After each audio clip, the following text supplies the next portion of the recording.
China on Friday urged the rich nations negotiating in the UN-led climate talks in Copenhagen to help seal a deal by delivering on their promises to cut carbon emissions and provide financial support to help developing nations adapt to global warming.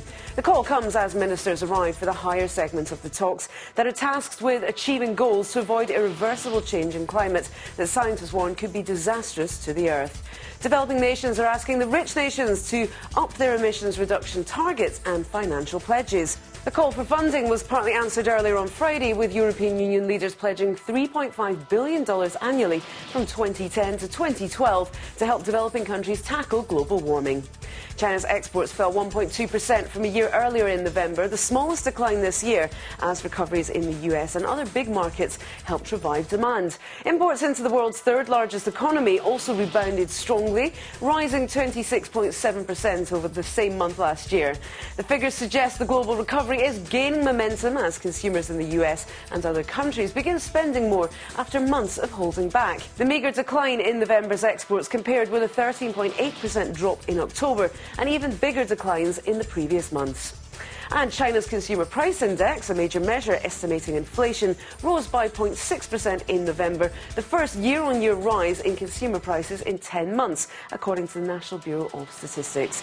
Though the Bureau said the country was not facing inflationary pressure, analysts feared the continually rising consumer prices could make controlling inflation a challenging task next year, when the CPI could cross 3%.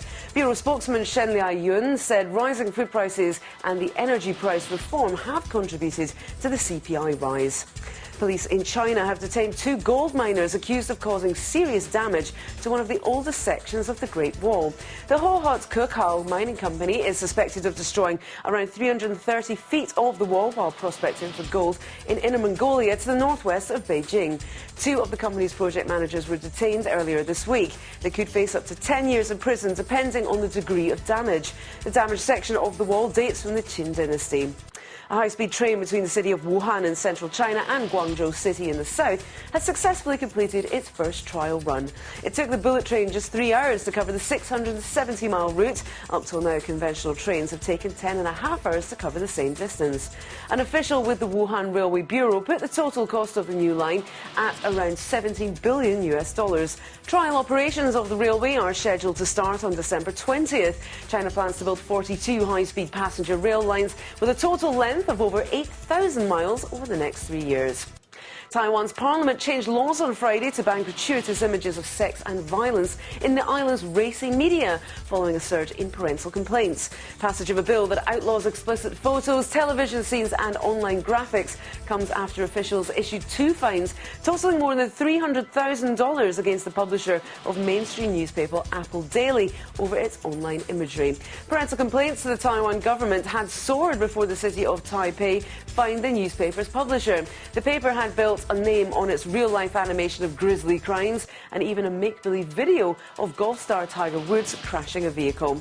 And finally, former world record holder and Olympic gold medalist Liu Xiang easily won the 110-metre hurdles at the East Asian Games in Hong Kong on Friday as he continues his return from a long injury layoff. The biggest name at the Games and one of China's most celebrated sportsmen, Liu eased home in a relatively slow time of 13.66 seconds in front of an expectant sellout crowd.